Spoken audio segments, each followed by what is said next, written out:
um abraço do tamanho do futebol brasileiro, do tamanho do futebol lance. Voz do Esporte está no ar. Mais uma rodada do podcast A Rodada, o seu podcast do futebol lance, Voz do Esporte, sempre oferecimento da Galera Bet, a sua melhor jogada. Eu sou o Rafael Jacobucci, estou ao lado dele, meu convidado, meu parceiro, meu irmão, Enio Ricanello. Seja bem-vindo, Enio. Grande Rafael Jacobucci, a todos os amigos e amigas ligados aqui no podcast A Rodada do Futebol Lance Voz do Esporte. 17ª rodada do Campeonato Brasileiro.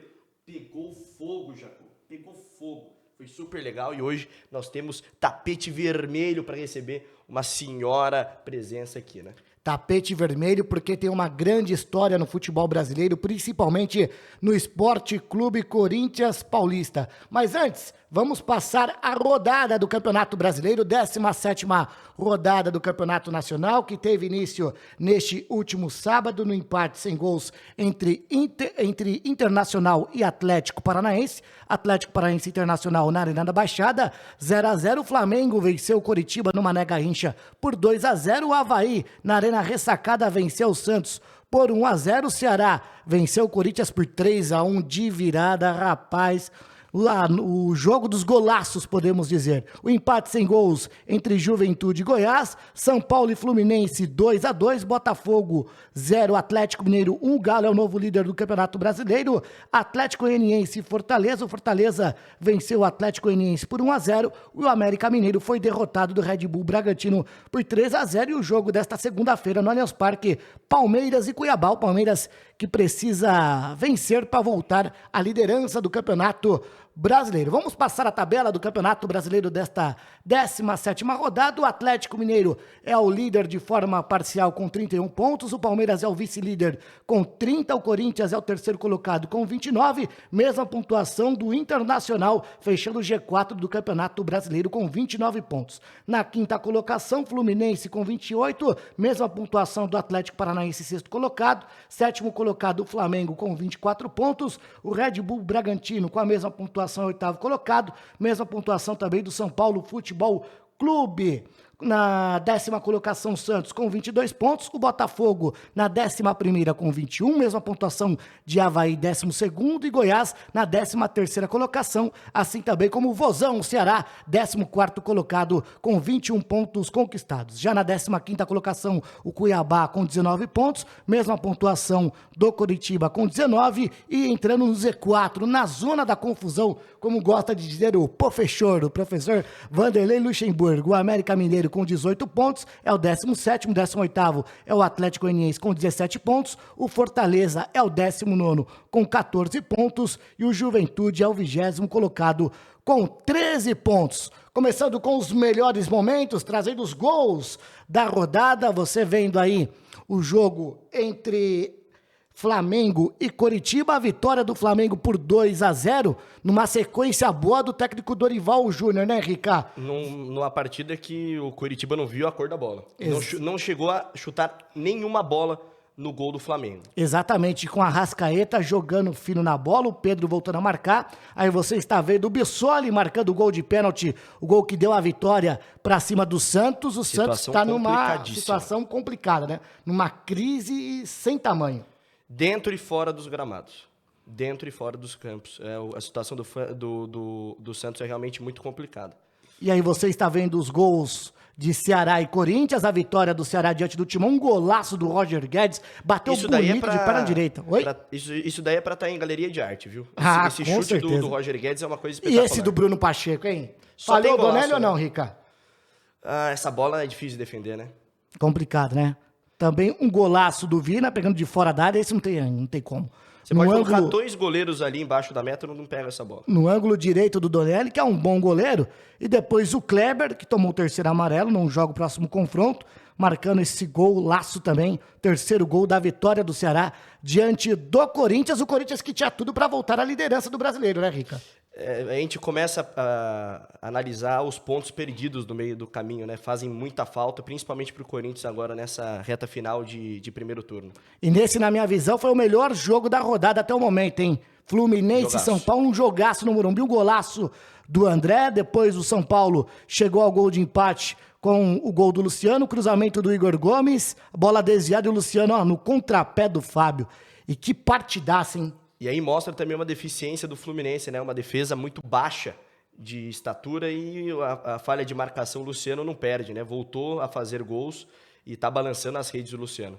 Bem demais. O Luciano, que é o vice-artilheiro do São Paulo no Campeonato Brasileiro, com 6 gols marcados. São Paulo fez a virada com o Patrick que é o meia, mas é um gol digno de centroavante, né? O Thales fez o cruzamento da esquerda para a direita e no carrinho frontal chegou o Patrick contra a meta do Fábio, fazendo vira-virou. Depois o Fluminense chegou ao empate com o Manuel, que é o zagueiro artilheiro do Fluminense na temporada, hein? Muito bem na jogada aérea ofensiva, o Manuel marcou em Sul-Americana, Copa do Brasil, tá bem demais o Manuel. Tá aí. Aí no Engenhão tivemos aí Botafogo e Atlético Mineiro, o Galo Mineiro vencendo por 1-0, um golaço e chegando à liderança do Campeonato Brasileiro. Será que o Galo vai brigar de igual para igual com o Palmeiras? Tá levando aos solavancos, né? Tá suando para vencer as partidas o Atlético.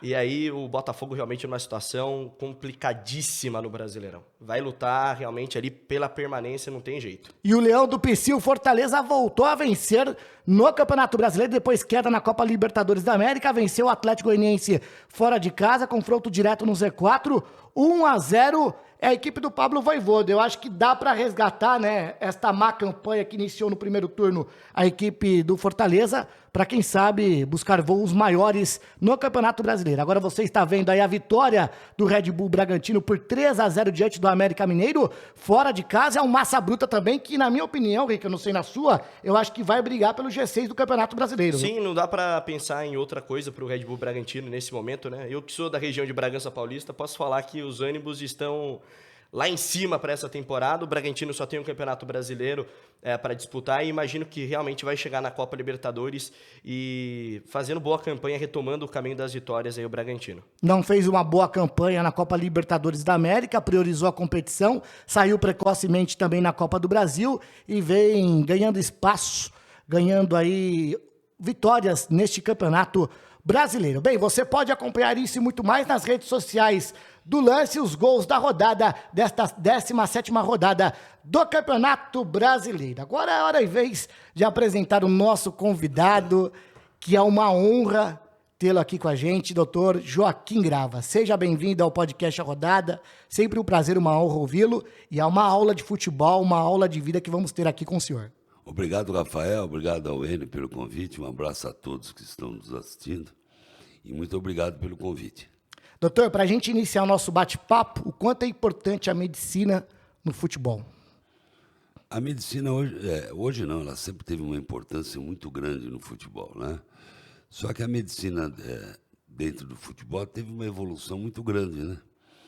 Porque eu sou da velha guarda e eu participo à distância da jovem guarda, né? Eu sou da época que era eu e o massagista só. Né? Hoje nós temos mais que um médico, nós temos enfermeiros, nós temos fisioterapeutas, nós temos nutricionista, nós temos fisiologista, né? Quer dizer que a evolução da medicina dentro do futebol foi muito grande, né? Se tornou uma medicina multidisciplinar, porque antigamente quem prescrevia a alimentação era o médico, quem prescrevia junto com o preparador físico, a quantidade de treinos, a qualidade de treinos, era o médico. Quem prescrevia, né, entre aspas, uma fisioterapia, que não existia nem os cursos de fisioterapia, era o médico, né? E eram coisas que nós tínhamos à disposição, muito poucas, né? Nós tínhamos o famoso forno de Beer, nós tínhamos o infravermelho, nós tínhamos a bolsa de água quente, gelo, nem pensar que dava reumatismo. E aí foi indo a evolução, né? Hoje já não se usa mais forno de Bia, não se usa mais infravermelho, que tantos anos foi usado. Se usa o gelo? Hoje se usa muito o gelo, né? E a nutrição, antes, né? Antigamente a nutrição era um arroz, um caldo de feijão, um grelhado, que seria o peixe, ou frango ou carne, salada de alface, nem pensar, né? Nossa! Os antigos diziam que dava sono, né? Então não podia dar alface. Tomate, o tomate tinha que ser sem semente, porque a semente, segundo, né, os mitos do futebol, dava gases, né? São coisas que... Sim. Feijão, nem pensar, era caldo de feijão. Então foi evoluindo muito, né? Hoje a alimentação do jogador, praticamente ele pode comer tudo dentro de certas regras nutricionais, porque hoje o futebol exige muito mais do que exigia antigamente, né?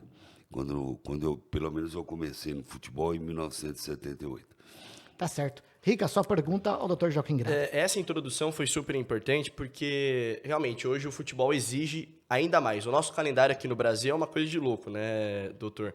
E essa mudança, né, de um paradigma para outro, de uma escola para outra, hoje o futebol brasileiro pode ser considerado uma evolução muito grande para o mundo da fisiologia, para o mundo inteiro, né? Porque aqui você tem partida sempre quarta e domingo e você tem que manter um time base, pelo menos, ali produzindo.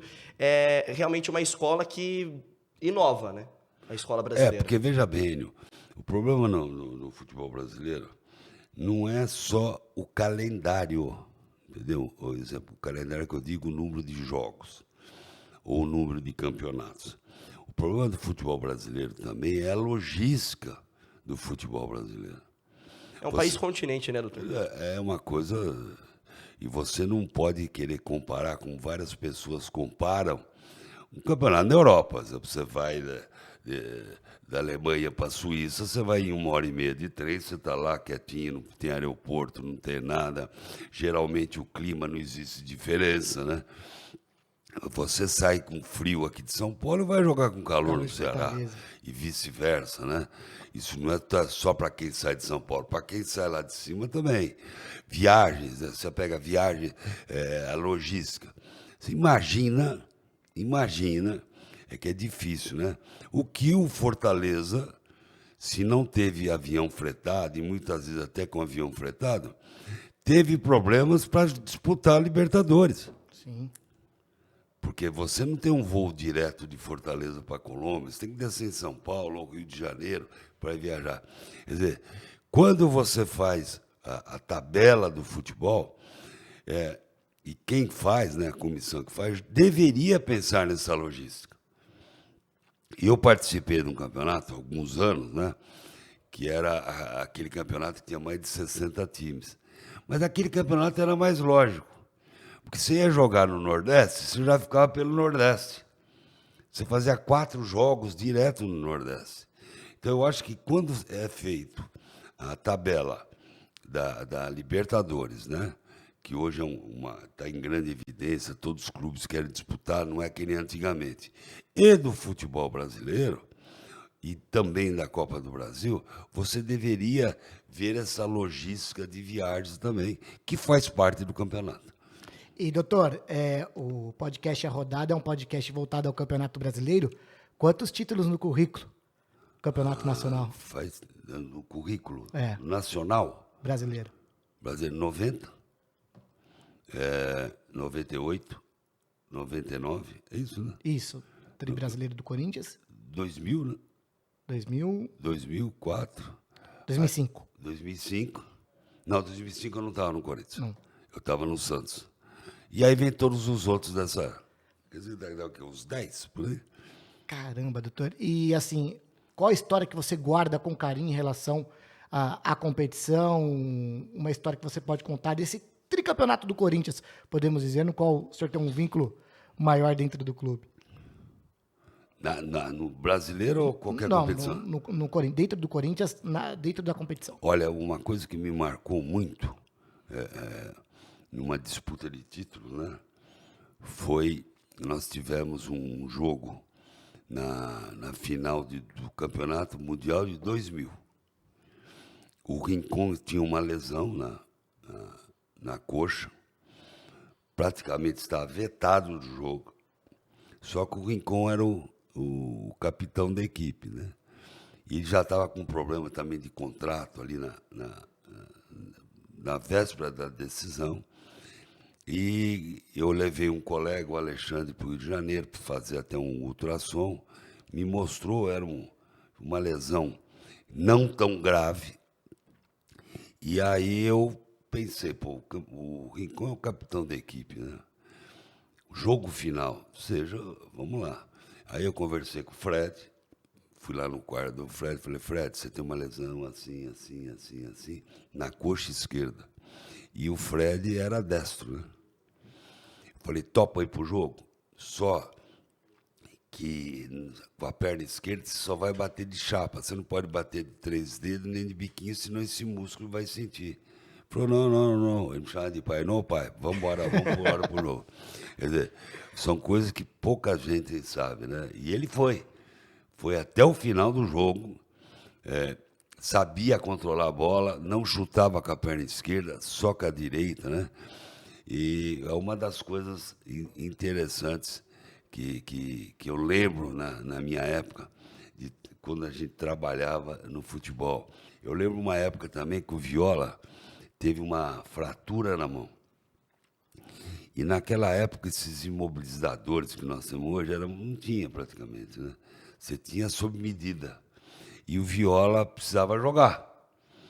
E aí eu conversei com o meu massagista na época, o falecido Carlinhos. Falei, Carlinhos, você precisa dar um jeito pro Viola jogar. E aí ele fez o gesso no Viola e pintou o gesso de marrom. E o Viola jogou esse jogo com a fratura e o juiz não percebeu. A final da Copa do Brasil em 95, o Paulista de 95. Não, o Paulista de 95, ele jogou com uma chuteira colorida, lembra? Lembro.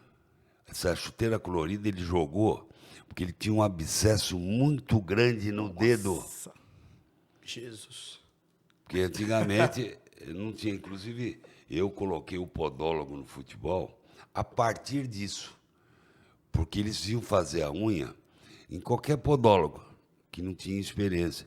E ele foi fazer a unha e ele teve uma infecção muito grande na unha do dedão do pé. Então, como é que vai fazer? Vai jogar ou não vai jogar? E aí resolveu lá com o Miranda, que era o nosso copeiro na época, ele pôs uma chuteira 39 num pé e no outro pé 41, com um chumaço de algodão, e foi jogar a final. Coisas que nunca se faria hoje, né, no futebol. E ele entrou com uma chuteira prateada, se não me engano. E a explicação da chuteira prateada não foi porque ele quis inovar, não.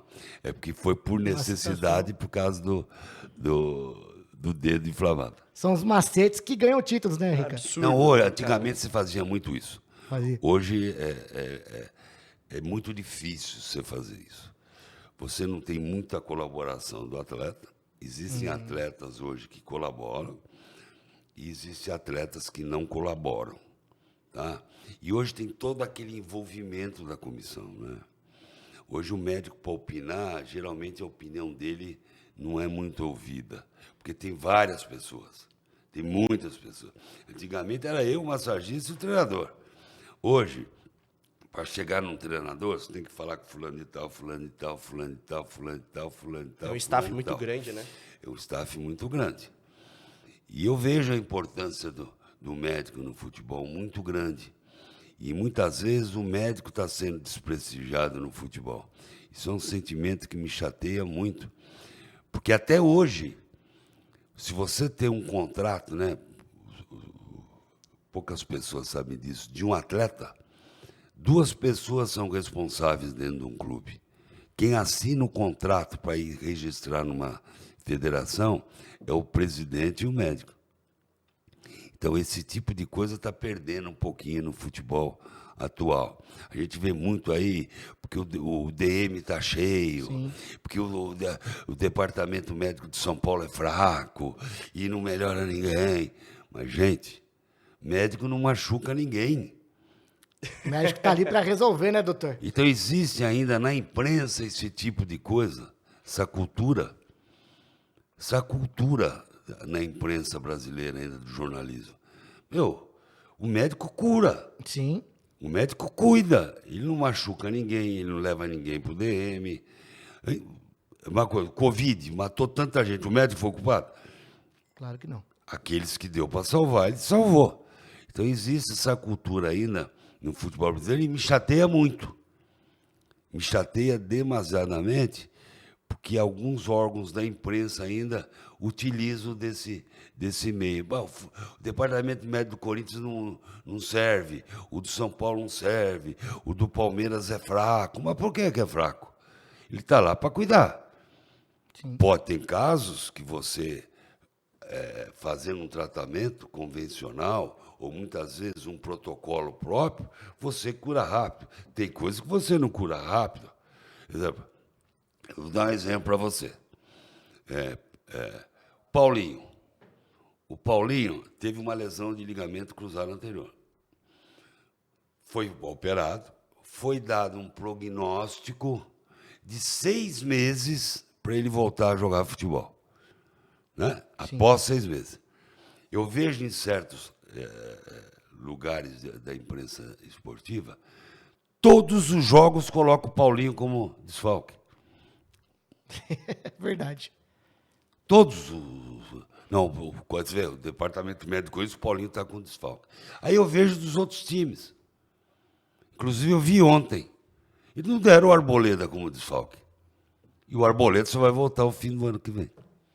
São coisas Bruno que Henrique realmente também chateiam. no Flamengo. Bruno Henrique também. Agora, no Corinthians, todos os jogos dá o Paulinho como desfalque. Mas como ele é desfalque? Desfalque hoje é o Renato Augusto, é o Maicon, né? O William. E é o Júnior Moraes. E eu coloco uma coisa muito interessante. Uma vez, eu tive até o Romeu César da Globo, era interessantíssimo. Um cara perfeito, um grande repórter.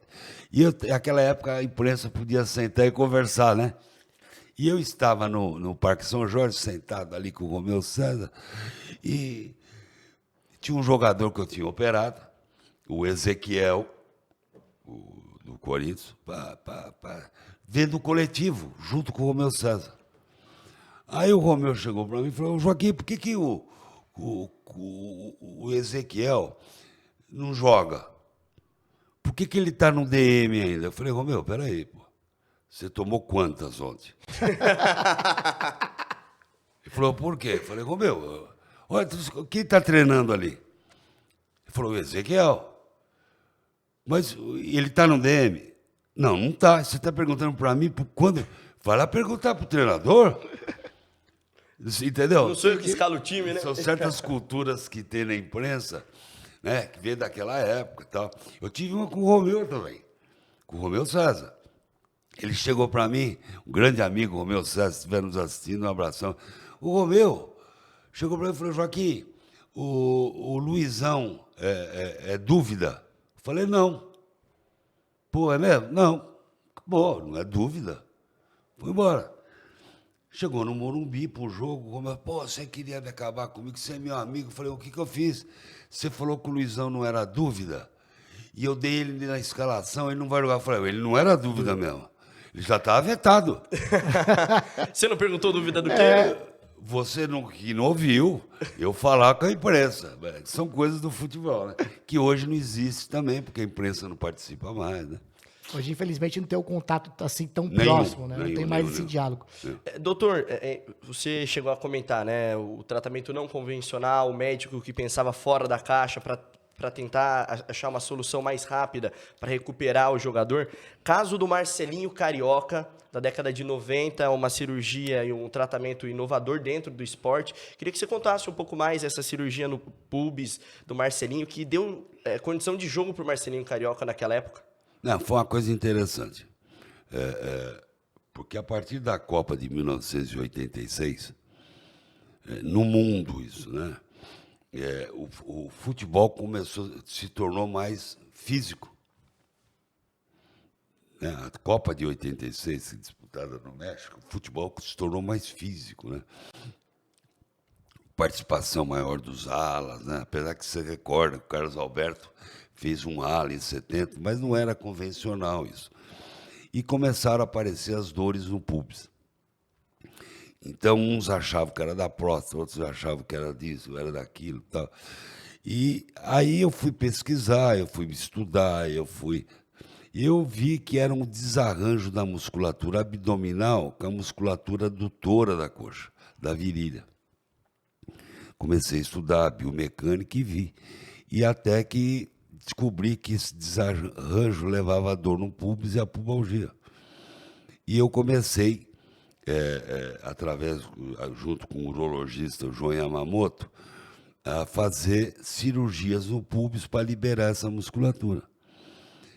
Só que eu fazia esse tipo de cirurgia, que não era descrita ainda cientificamente, depois eu descrevi, e os jogadores melhoravam. E até que o Marcelinho teve essa doença, e eu operei o Marcelinho. E na época eu falei, eu vou operar o Marcelinho do pubis. Então, uma coisa que ninguém sabia, né? O que é o pubis. E aquilo deu uma repercussão nacional e internacional para a cirurgia que eu tinha inventado. E, felizmente, o Marcelinho era uma dor que limitava muito ele voltou a jogar em 30 dias, reestreou, inclusive, com um gol. E aí foi melhorando sua forma, já era um grande jogador, não é por causa da cirurgia, mas a cirurgia melhorou suas condições físicas, e foi aquele Marcelinho que nós vimos aí durante todos aqueles anos no Corinthians, né? E pegou uma fase vitoriosa, né? Porque o Marcelinho conquistou a Copa do Brasil Paulista de 95, disputou a Libertadores em 96, campeão paulista em 97, depois foi para a Espanha, voltou para o Corinthians em 98, sendo campeão brasileiro. E até trazido um pouquinho sobre... Foi um dos maiores vencedores, né? Depois do Cássio, depois do Cássio no Corinthians. Maior ídolo da história do Corinthians, doutor? O Marcelinho Carioca, para mim é. Por tudo que ele representou. Para mim é. E o Cássio, né? Sim. De goleiro, eu não conheci um outro goleiro. Conheci o Ronaldo, fez 60 jogos só. Mas a quantidade de campeonatos que o Cássio ganhou, a liderança que ele tem, o profissionalismo que ele tem, e muitos títulos, né? Sim. É um dos grandes jogadores da história do Corinthians. De goleiro, é o maior. Agora, o Marcelinho, de jogadores do ataque, eu não conheci o outro que decidiu tanto como o Marcelinho. Na minha história dentro do Corinthians e na minha história fora do Corinthians. Acho que o Marcelinho foi o maior, sim. E, doutor, você pegou aquele time vencedor de 98 a 99, né? Do Corinthians, bicampeão brasileiro. Foi o time mais técnico da história do clube, doutor? Pelo que você acompanhou de perto? Nós tivemos um time bem técnico em 82 da com... democracia corintiana. Mas o de 98 e 99 era mais consistente, né? Não tinha aquele que não jogava, né? Você pega até o próprio Índio, quando entrou. Sim. Ninguém esperava. E o Índio se tornou um grande lateral direito, né? É um time que você viajava ou ia jogar no Pacaembu, Morumbi, você sabia que ia ganhar. Era como se dizia antigamente, era bicho na certa. Sabia que ia ganhar. Tinha, lógico, nenhum time só ganha, né? Mas era um time praticamente quase imbatível. E essa questão de ídolo, né? Você citou o Cássio. Eu fiz a transmissão aqui no Futebol Lance Voz Esporte de Corinthians e Boca, a partida de ida aqui em São Paulo e a partida de volta no La Bombonera. O Cássio foi uma peça fundamental. Ele se agiganta em partidas assim, é impressionante, veste a camisa, sabe o peso que tem a camisa do Corinthians. E o Corinthians, desde aquela a eliminação do Boca, o Corinthians tinha vários desfalques, o Vitor Pereira amarrou o time, foi algo heróico, assim, monumental. E o Corinthians ganhou mais corpo também no Campeonato Brasileiro, obviamente dá essas variadas, como a gente viu diante do Ceará, mas é um Corinthians que dá nota que realmente está pronto para entrar de cabeça aí nas Copas. Venceu o Santos de modo espetacular também na Copa do Brasil. É um time que ganha casca, doutor? E a entrada do Yuri Alberto, como você vê? Eu vejo, é excelente, né? Um excelente jogador, um belo reforço, né? Com a saída do jogo, praticamente o time ficou sem um centroavante nato, né? Eu acredito que o Yuri Alberto vai dar muito certo no Corinthians. E torço para isso, né? E não tem partida melhor para ele começar no Corinthians diante do Coritiba, que é um visitante fraco. E também quando joga em casa é fraco também, toma muitos gols. E o Yuri Alberto é um cara que decide do meio para frente, né? Ele faz a jogada quase que sozinho e completo para chegar no gol. Sim, é o centroavante que faltava para a equipe do técnico Vitor Pereira. Tinha o Jô, com a saída do Jô... Olha, eu penso assim, ó, né? Contra o Corinthians ninguém é fraco. Os caras se dão ao máximo dentro do campo, né, doutor? Eu já vi, vamos jogar contra o Birigui, né, que tinha naquela época, né? Sim. O Bandeirantes de Birigui é fraco. Não. Jogava como a Alemanha. Contra o Corinthians, todo mundo quer jogar. Todo mundo tem um incentivo. Não é de dinheiro para jogar, mas é aquele incentivo moral. Nós temos que ganhar do Corinthians. Nós temos que jogar contra o Corinthians. Então, para o Corinthians, não tem jogo fácil. Eu, pelo menos, nunca presenciei. Só lembrar o Luverdense na Copa do Brasil. Não, impressionante. O Luverdense nunca fez uma partida tão boa quanto aquela, gente. Impressionante. A Portuguesa do Rio agora. Eles vão lá e eles dão a alma deles para jogar contra o Corinthians e ter uma vitória contra o Corinthians. É sempre assim. Você está no podcast A Rodada, nas redes sociais do Lance da Voz do Esporte, sempre com oferecimento da Galera Bet, a sua melhor aposta. Você pode entrar no site da Galera Bet e ganha aí uma bonificação de R$50 para você fazer a sua fezinha, tá certo? Estamos aqui com o doutor Joaquim Grava. Doutor, nome de CT do Esporte Clube Corinthians Paulista. Como foi para o senhor receber essa homenagem que está na história do clube? No dia foi uma grande surpresa, né? Porque eu tenho uma gratidão muito grande com a diretoria do Corinthians toda, o Andrés, o Roberto, o André Luiz, né? Por terem me proporcionado isso, né? Ter me homenageado com o nome do CT. Porque quando o Andrés, né, que era presidente do Corinthians, resolveu fazer um centenamento, ele me deu essa autoridade, né, me delegou isso, olha, você vai fazer esse CT aí para a gente. Então, nesse tempo de obra, eu fui muito caçoado, gozavam de mim, o engenheiro Joaquim Grava, né, mais médico, não. O que eu fiz foi colocar o meu conhecimento de várias coisas que eu já tinha visto no mundo. E, para melhorar a coisa, o Ronaldo já tinha jogado nos melhores centenamentos do mundo. Então, a gente conversava, tinha muito bem relacionado, vamos fazer isso, fazer aquilo.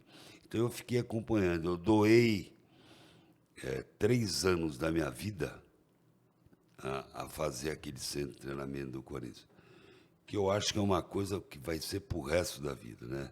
Porque o Corinthians precisava de um centro de treinamento. Foi uma mudança na história do Corinthians, né? Foi uma mudança na história do Corinthians. Porque depois ali começa... Ganhou tudo. A campanha da Copa Libertadores, a conquista do Mundial, a vinda do Ronaldo também impulsionou muito o time, né? Porque eu não sei se vocês conheceram, mas eu não conhecia. Porque eu tinha saído do Corinthians em 2003 e voltei em 2007.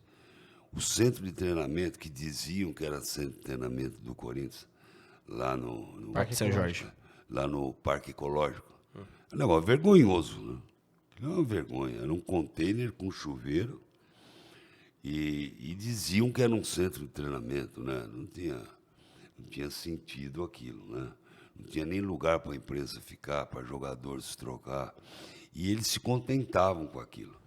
Na própria evolução que o futebol, né, está tendo e necessita. Não tem um time hoje sem um centro de treinamento, não sobrevive. Sim. Você vê que todos os times ainda, né, alguns que não têm, lutam para... Exemplo do Botafogo, por exemplo. Botafogo, eles querem um centro de treinamento, porque o investidor falou, mas como que vocês treinam aqui sem um centro de treinamento? Porque em 1989, olha o que eu vou falar para você, eu fui com o Corinthians para o Japão e nós fomos treinar em Nagoya, onde nós teríamos um jogo. Eles já tinham um centro de treinamento. 1989. E o primeiro clube, juntamente, foi um pouquinho depois, a ter um centro de treinamento aqui no Brasil foi o Cruzeiro, a Toca da Raposa. Depois veio o São Paulo, na Barra Funda, que tem até hoje. Olha, isso foi em 82, 83, Cruzeiro. Não, o Cruzeiro era antes. O São Paulo foi em 81, 82. Nós fomos fazer o nosso centro de treinamento em 2010 para 2011. Sim. Olha o tempo que nós ficamos sem um centro de treinamento. E hoje ninguém sobrevive. Nenhum time consegue. Eu tive com um jogador, há alguns dias, não vou nem citar o nome do jogador. Ele foi emprestado para um clube de médio para grande. Médio para grande. O centro de treinamento deles é um campo esburacado, com grama São Carlos. Sabe o que é grama São Carlos? Aquela de chácara. Sim. Hein? Sim. Não é essa que nós usamos. Famosa grama de pasto. E tem que treinar lá. Como é que você vai querer que um jogador tenha o seu alto performance treinando num lugar desse? Não é assim. Você tem que tratar com uma coisa com mais seriedade isso, né? Entendeu? O atleta precisa de alimentação.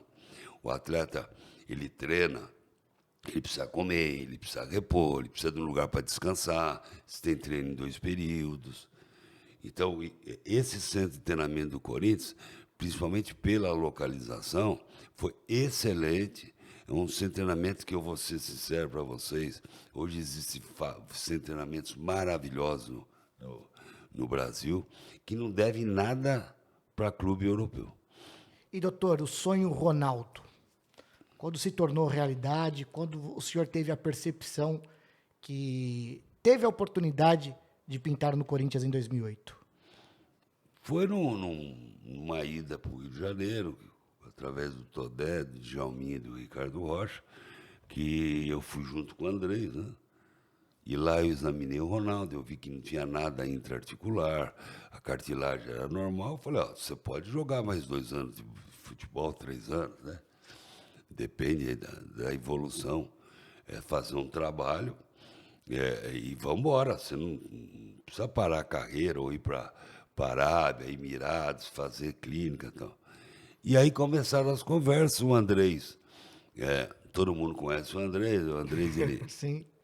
ele vai atrás, ele sempre quis o melhor, e o Andrés foi lá e contratou o Ronaldo.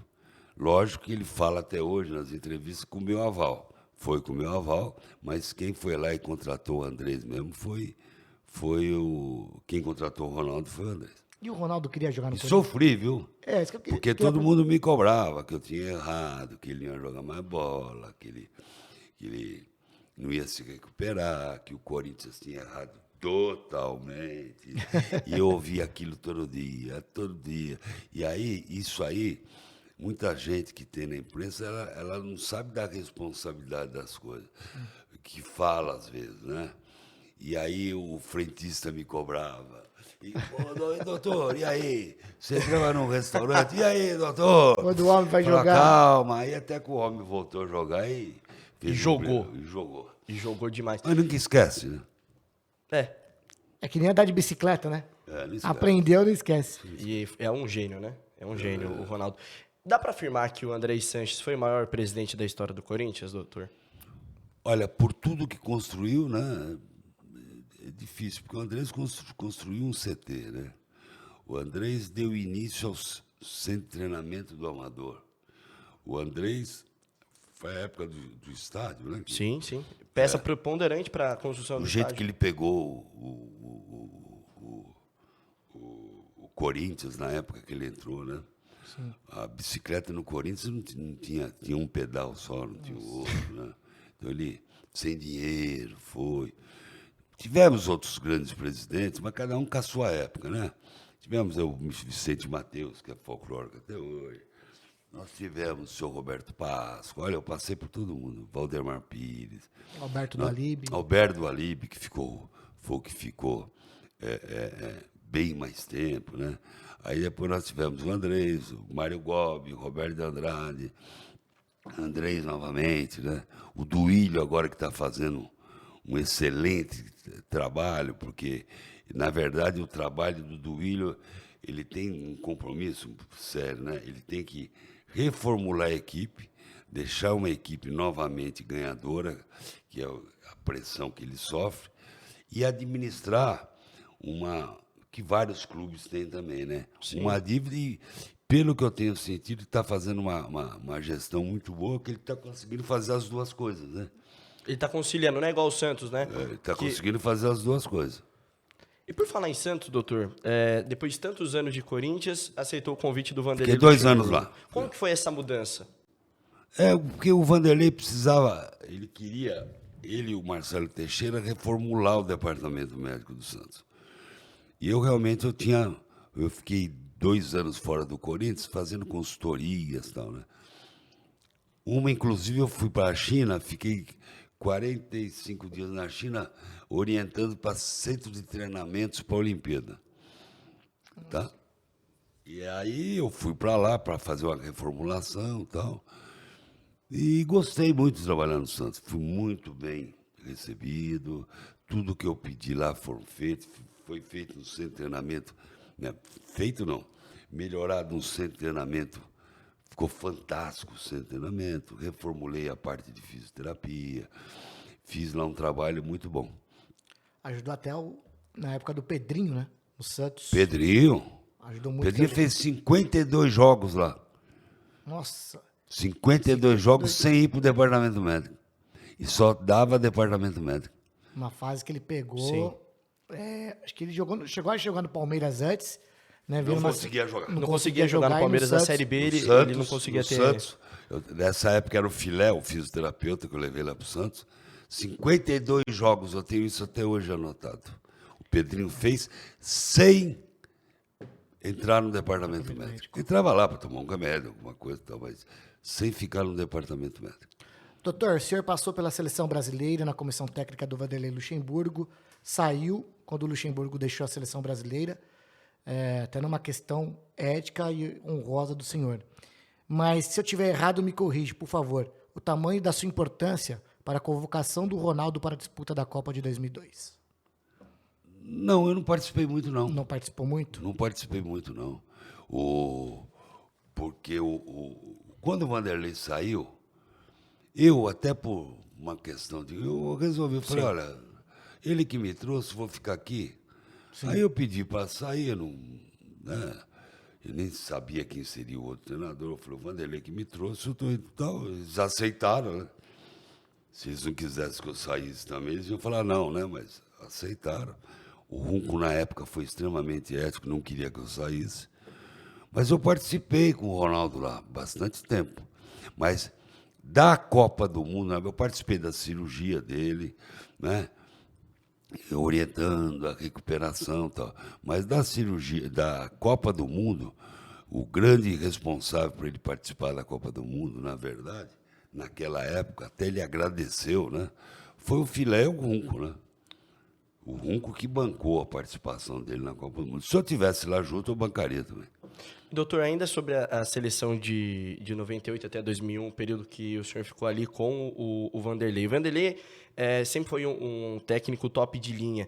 O que faltou para dar liga na seleção brasileira do Vanderlei Luxemburgo? Do Vanderlei na seleção brasileira foram questões pessoais, né? Foram questões pessoais. Não foram por resultados, nada, né? Porque estava classificando para a Copa do Mundo. Tinha ganhado da Copa América, vice da Copa das Confederações. Tinha Copa América, vice da Copa das Confederações, vice da Olimpíada, né? Não, caiu nas quartas contra... Terceiro lugar na Olimpíada. Contra a Camarões. Renovou a seleção brasileira. Sim.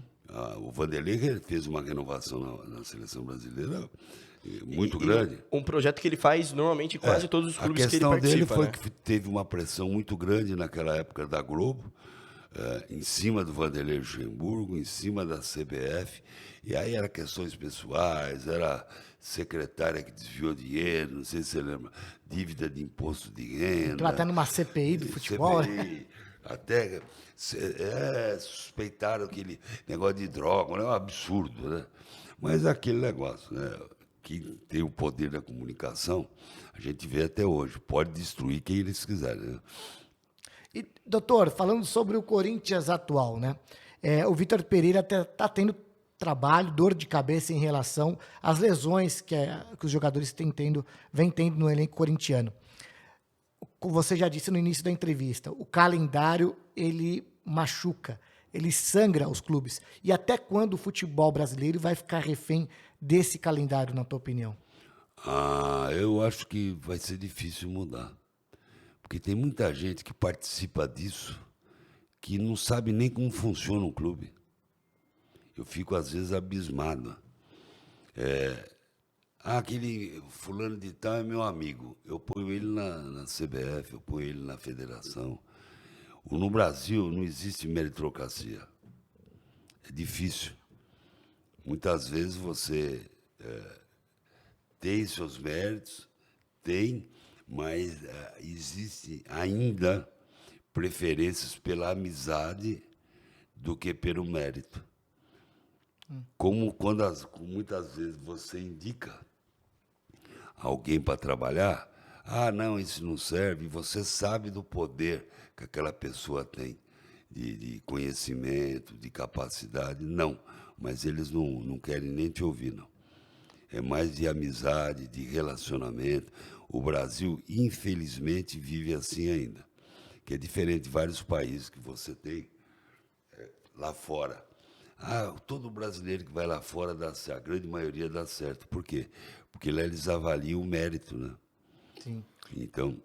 E muito distante ainda uma criação de liga no Brasil, por conta dessa dinâmica ainda de CBF, calendário. Você acha que está muito longe de ter uma liga nacional? Veja bem, hoje são os clubes, né? Os clubes, você tem o clube social também, né? Então, que é algo único no mundo. Por esses clubes sociais fazerem parte de uma liga, parece que o Duílio está tentando, né? Sim. Vai depender de conselho, vai depender, apesar que o Duílio hoje está liderando, né? Mas o ideal, na minha opinião, seria uma liga. Eu acho que o futebol hoje, porque o mundo vive de liga, né? Por que o Brasil não tem liga? Então, é uma avaliação que você tinha que fazer. O caminho dos clubes é a SAF? Ou dá para administrar do jeito que a gente tem aqui? Não, eu acho que futuramente vai ser a SAF. Eu acho que mais lá para frente, você vai ter que fazer a SAF, na minha opinião, né? Não, agora, atualmente ainda não. Eu acho que é uma coisa que está... Implementação. Começando, vai ter mudanças, que vai ser uma coisa difícil também. Porque como é que fica o clube dos associados? A Rix foi uma SAF, entre aspas, no Corinthians? Foi uma SAF, entre aspas, no Corinthians. Foi uma das primeiras, né? Foi uma das primeiras, né? A primeira foi a Parmalat, né? Sim. Depois, que você poderia considerar também, porque ela comprava e vendia. Só que é esse que é o grande problema. Na época da Parmalat e da Rix, eles não tinham o poder administrativo. O poder administrativo ainda ficava com os clubes. A SAF, não. Na SAF, o protocolo é você ter o poder administrativo. Eu acho que é aí que vai ser o grande problema. De time ainda que é ligado ao clube de associados. E nós temos vários, né? E, doutor, pegamos dois exemplos recentes, né? Acho que o grande sucesso do futebol é manter a gestão da comissão técnica. Foi o espelho do São Paulo vitorioso de 2005 e, na sequência, a conquista do tricampeonato. O Corinthians, recentemente, né, de 2007 até 2015, 2017, podemos dizer.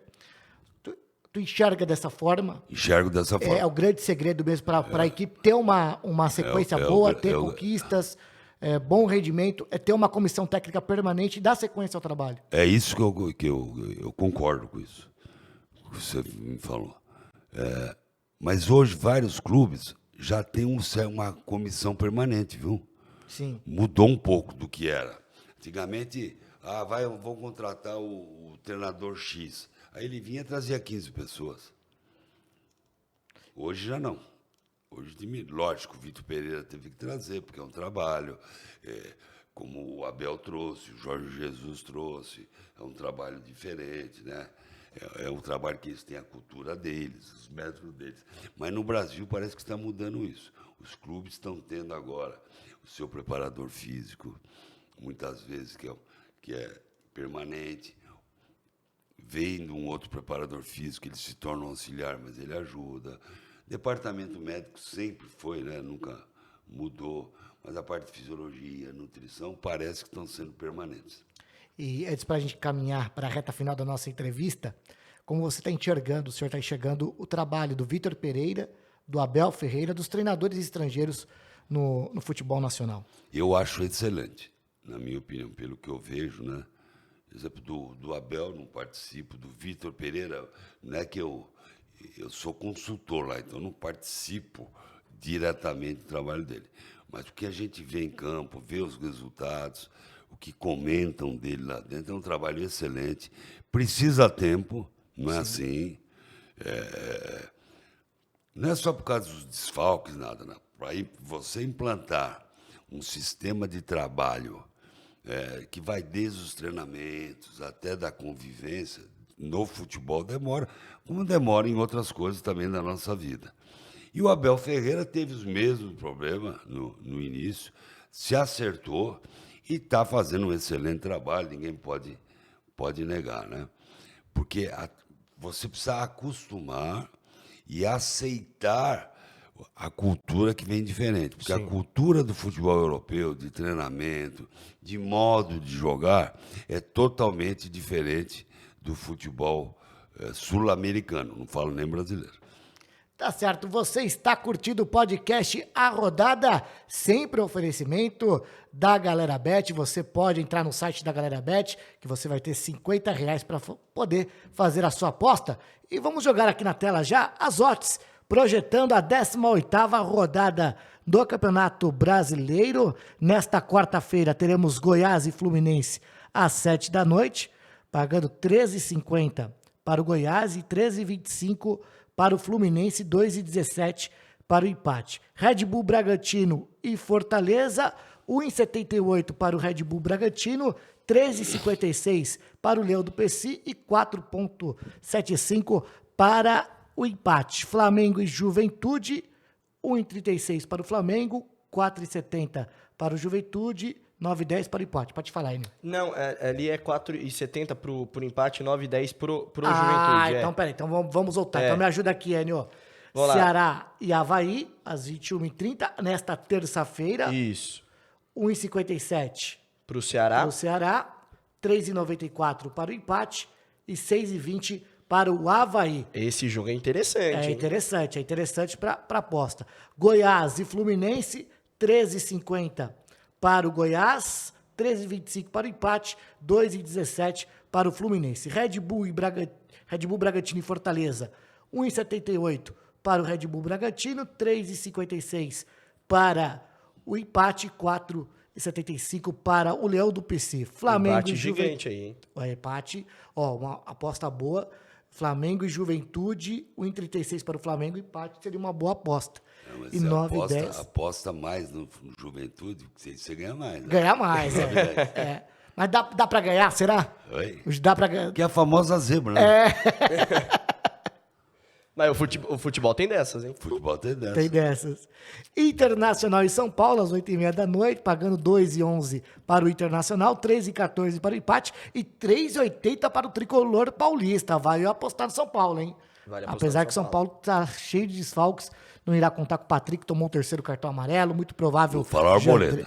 Hã? Não fala o Arboleda. Não, Arboleda não. O Jandrei, que saiu lesionado, assim também como o Léo Pelé, são dúvidas para o duelo contra o Internacional. Corinthians e Coritiba, muito provável a estreia de Yuri Alberto na Neoquímica Arena. 1,61 para o Corinthians, 3,66 para o empate, 6,20 para o Coritiba. Eu vou de empate. A situação que tá no Corinthians, eu vou falar para você. Gol de Corinthians e gol de Yuri Alberto.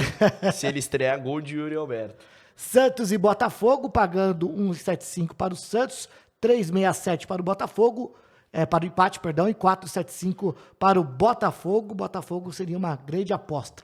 Cuiabá. Duelo dos desesperados. Aí, exatamente. Né? Cuiabá e Atlético Mineiro pagando 4,50 para o Cuiabá, 3,31 para o empate, 1,89 para o Galo Mineiro, líder do Campeonato Brasileiro. América Mineiro e Palmeiras, às 8 da noite, 3,97 para o Coelho, 3,47 para o empate e 94 para a Sociedade Esportiva Palmeiras, rodada do meio de semana, 18ª rodada do Campeonato Brasileiro. Doutor, te chateia, te incomoda, o senhor trabalhou lá e conhece também muito bem o Santos Futebol Clube. Esse momento do Santos? Chateia, né? Porque me parece que do jeito que estão as coisas lá no Santos, não tem dinheiro. O Santos tá com uma dívida grande, né? E todo mundo sabe que o elenco do Santos é extremamente reduzido, né? Da onde vai tirar dinheiro? E aquele negócio, né? Só fica cobrando treinador, vai ficar contratando e vai ficar demitindo enquanto não se ajustarem as coisas ali dentro. E acaba aumentando até a dívida, né? Eu acho que o Ali deveria ficar com o Marcelo e acertar primeiro a casa, a parte administrativa, e aí sim você partir para esse tipo de outras contratações, ou revelar alguns jogadores, que o Santos sempre foi fantástico nisso, porque ficar contratando treinador, agora estão falando de Sampaoli, estão falando de Renato Gaúcho, o que é que eles vão fazer lá?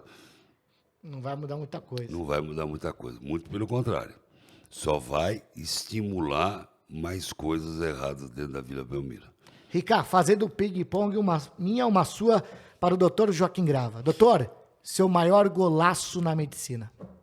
Meu maior golaço? Isso. Em termos do que? Cirúrgico? Cirúrgico. Michael Leite. Michael Leite? Por quê? Porque o Michael Leite teve uma lesão extremamente grave, muito grave. E eu operei o Michael Leite, tá? E o Michael Leite conseguiu voltar a jogar futebol. Luan e Corinthians, tem salvação? Tem. Acho que ele tem que ter paciência, tem que ser resolvido. Isso é uma coisa que ninguém tem culpa do que aconteceu. Eu não culpo a diretoria, não culpo o Luan. Muitas vezes não dá certo, não deu certo. Eu acho que tentar resolver isso da melhor maneira possível. O Luan é um menino muito bom. É um menino, eu fico às vezes vendo, ele é vagabundo, ele não presta, não é nada disso, tá? É que existe uma dificuldade, até pela qualidade do Luan, técnica, e a parte salarial, ele ir para outro clube.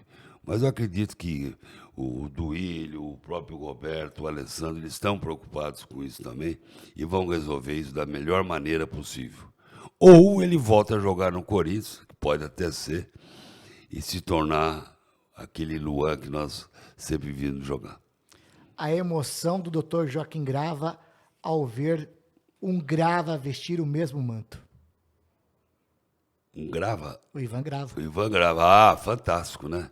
Infelizmente, ele pediu para sair, não quis continuar, tal. Ele tem as razões dele, né? Eu concordei com as razões dele. Ficou triste, mas aquele não. O pai sempre vai querer melhor para o seu filho, o melhor para ele era sair do Corinthians, né? E toca a vida. Está lá comigo no consultório, trabalhando. O outro que trabalhava lá também, o Flávio, está nos Estados Unidos. Hoje ele que lá não tem mais fisiologista, né? Um clube, né? O Brasil ainda tem, mas lá fora, Europa e Estados Unidos, você tem um preparador físico que tenha conhecimento de fisiologista. Ele está lá, está muito bem, está no Memphis Futebol Clube, estão em segundo lugar. Perderam agora sábado, mas você vê como acompanha o futebol americano. Por causa do filho. Está em segundo lugar, mas está indo muito bem. Favorito para vencer a Copa do Brasil? Corinthians. Por incrível que tu não vai, não, Corinthians. Eu acho que o Vitor Pereira tem uma capacidade muito grande que, juntamente com o Corinthians, né, vencer desafios. Ele já mostrou isso, né? Da Corinthians. Maior Corinthians de todos os tempos. De todos os tempos? 98, 99. Trabalho de Silvinho? Ótimo, mas não deram tempo para ele concluir, e aí houve uma implicância não profissional, no meu modo de ver, pessoal, não é? O Corinthians não deu tempo para ele trabalhar. Até hoje é uma coisa que ninguém sabe, porque vê essa implicância pessoal contra o Silvinho. O jeito dele, o modo dele, do jeito que ele se vestia. Não sei de onde apareceu isso. Mas profissional, pode ter certeza que o Silvinho não conseguiu no Corinthians, mas será um grande treinador. Se o senhor chegasse numa praça, sentasse no banco e ao do seu lado está presente um cidadão chamado Esporte Clube Corinthians Paulista, o que o senhor falaria para esse cidadão? Boa sorte, continua sendo o que você é, fazendo a alegria de muita gente, e continue desse jeito, sempre forte, que é o Corinthians. Melhor do time de 2012, vencedor da Libertadores? Paulinho, no ataque. Agora, o Cássio, para mim, se o Cássio tivesse parado em 2012, já seria o maior goleiro da história do Corinthians. Porque realmente ele foi fundamental, naquela defesa, né, contra o Vasco. E a partida que ele fez contra o Chelsea, né? Aquilo você pode assistir 1 milhão de vezes, você não vai deixar de continuar assistindo. E para a gente fechar, o que o doutor Joaquim Grava falaria para o senhor Joaquim Grava? É difícil, porque eu falo sempre.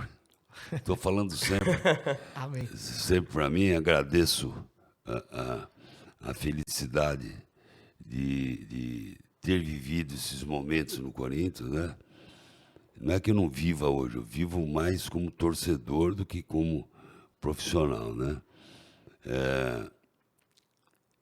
O que eu diria para o doutor Joaquim Grava, para o Joaquim Grava, que saudade você tem de mim, hein? Espetacular. Porque hoje eu sou o Joaquim Grava, né? Espetacular. No Corinthians. Tá certo.